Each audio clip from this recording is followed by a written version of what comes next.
40वां अध्याय। ब्रह्मा जी का कैलाश पर शिवजी से मिलन।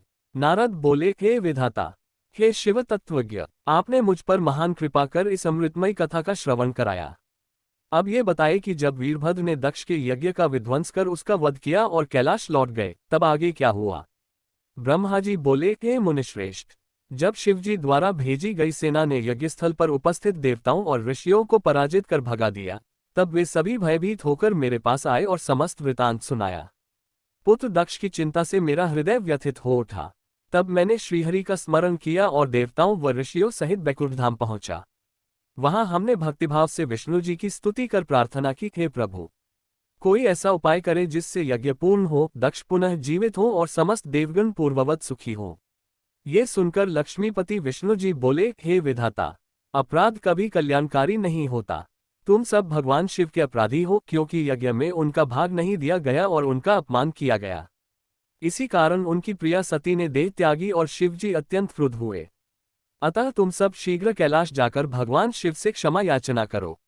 उनके चरणों में गिरकर स्तुति करो, क्योंकि उनके कुपित होने से संपूर्ण सृष्टि का नाश हो सकता है। शिव भक्तवत्सल हैं, क्षमा याचना ही एकमात्र उपाय है। यदि चाहो तो मैं भी तुम्हारे साथ चलूंगा। ये कहकर श्रीहरि, मैं तथा सभी देवता और ऋषि मुनि कैलाश पर्वत की ओर चले। वह पर्वत अत्यंत विशाल और दिव्य था। उसके समीप कुबेर की अलकापुरी थी, जो सुगंधित पुष्पों और रमणीय वनराजी से शोभित थी।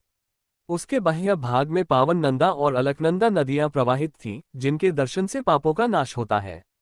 अलकापुरी से आगे हम उस दिव्य वटवृक्ष के समीप पहुंचे, जिसके नीचे योगियों द्वारा पूजित भगवान शिव विराजमान थे। वह वटवृक्ष 100 योजन ऊंचा था और उसकी शाखाएं दूर दूर तक फैली थीं। वहीं शिवजी योग में स्थित होकर अपने गणों को ज्ञानोपदेश दे रहे थे।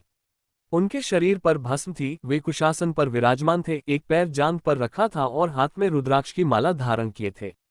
महादेव के दर्शन कर विष्णु जी सहित सभी देवताओं ने नतमस्तक होकर हाथ जोड़कर क्षमा याचना की, हे करुणासागर, आपकी कृपा के बिना हम सर्वथा नष्ट हो गए हैं।